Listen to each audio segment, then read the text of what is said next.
my name is Vijaya and welcome back to my channel. Today we're discussing Wink Puppy Midnight. Look at how gorgeous the cover is. In fact, this is exactly the reason why I decided to pick this book up, because of its gorgeous cover. It's so beautiful. I just can't resist. I have no idea what it's about when I first bought it, and no regrets at all. At first, the title didn't even make sense to me, and then as I started reading the book, then it dawned on me that the title are actually the combination of three different characters. So we have three main characters over here. The first one is Wink, Puppy, and then Midnight. Not in particular sequence. Not in the proper sequence. So Wink, Puppy, Midnight is actually a YA novel. YA as in young adult, just in case you guys don't know what is YA. Of course you guys know. I'm just kidding, okay? Anyway, this book is about three teenagers, 16-year-old teenagers.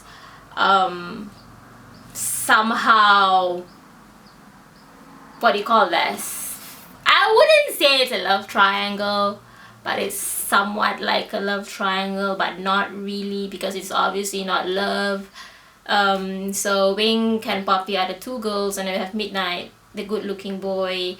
But it's not just about that, it's also about the fact that these three characters have their own personalities. Like Wink, she believes in fairy tales. She's a bit eccentric, she's weird, she's this 16-year-old girl who doesn't dress like she's 16-year-old, she dresses like a 10-year-old, and then she has always been bullied since school, but she doesn't even care. Like, she doesn't care what people talk about her. And then we have Poppy, this mean blonde girl who I imagine to be somewhat like Chanel from Scream Queen.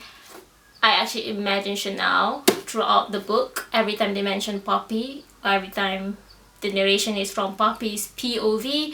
And then we have Midnight, this good looking boy who gets stuck in the middle. Wink, Puppy, Midnight is written from three different point of views.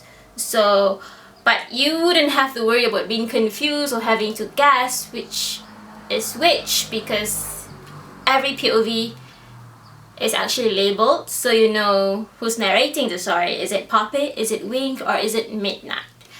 The thing about this book, the thing that I love about this book is the fact that it is a page turner. It has this mysterious vibe to it. I would say somewhat gothic, but not really. It has this creepy, chilling vibe, mysterious, something like that. And hence the reason why it's such a page turner for me, because it feels like, oh my god, I need to finish the story. But then, the problem I have with this book is the fact that I feel like it lacks plot. Like, I finished the book and I felt disappointed because I feel like the ending could have been better, and I feel so mad about the last few pages of the book because I just don't understand what's happening, and also of the fact that the characters are very awful. Like, seriously, like, I find it hard to like any of the characters. Like Wink, despite her sweet-natured character, it's just hard to like. And then we have Poppy, who's really cruel and manipulative, and then we have Midnight, who's this naive boy who's head over heels with Poppy, but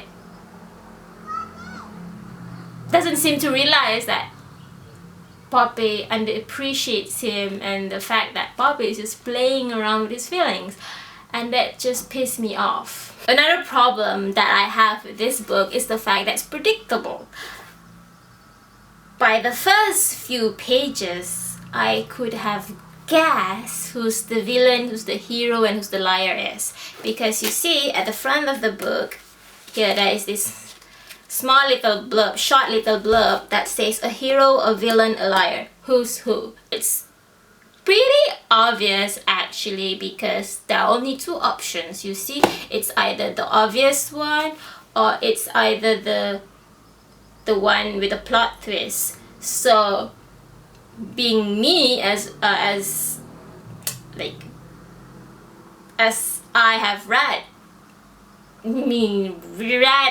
a lot of mystery books, it is no surprise that it ends up being, I can't say, it will be spoilers, I can't say, but you know, if you've read mystery books a lot, you kind of know who is it, because there are only two options. It's either the obvious one or it's either the plot twist one, and then it's just okay, like, hey, I know already who it is, like, yeah, like, super obvious, like, it's super obvious, not that you kind of know who it is, like, yeah, it's either one of you and I kind of know who it is, you know, that kind of thing. So I suggest do not read the blurb at the back, because the blurb at the back actually give away a lot of things, especially if you're kind of like me. It's really, nope, don't read the blurb at the back. I suggest do not read the blurb at the back. Okay,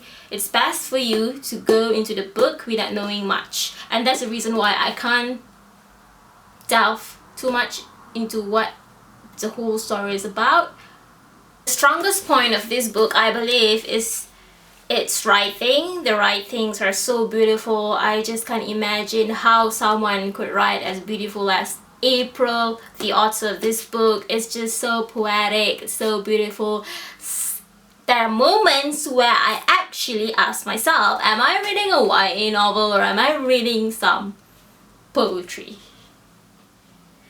The writings, I believe, is the strongest point of this book. And even if you don't like the story, it would be still worth it to actually get a copy of this book because of its writings. I believe that, yes. One point of this book is that the characters are psychotic, which I really like about. They are awful but also psychotic, and that's definitely something interesting. Even though I hate the ending, I feel so confused about what happens at the end.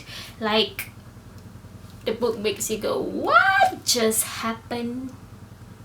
Like, what? Are you kidding me? It's gonna end just like this? Like, are you serious? Like, no, this is not right. Like, no, this is not right. This is so confusing. And why isn't anyone mad at the liar? Hello? And then you're just like, oh, okay. So what do I feel about this book? Overall, I'd probably give it a 2.5 out of 5 stars. It's like, the book has so much potential, but unfortunately it does not meet my expectation. So I feel kind of torn about this because I really like its beautiful writings, but I feel like it lacks plot, and the ending is just so, it's unfinished. It's like, just like that, and I'm just like, no, that is not right. Hello, excuse me, give me a better ending, please, someone. But yeah, there's not gonna be any alternate ending. There's not gonna be any alternate backstory. It's just gonna be like that, and I just have to accept that. So yeah, 2.5 stars for Wing Puppy Midnight. Well, at least the cover is gorgeous. I love that. At least they have psychotic characters, which I really love, despite the fact they're awful. So I hope you enjoyed this review, and thank you for watching this video. See you next time.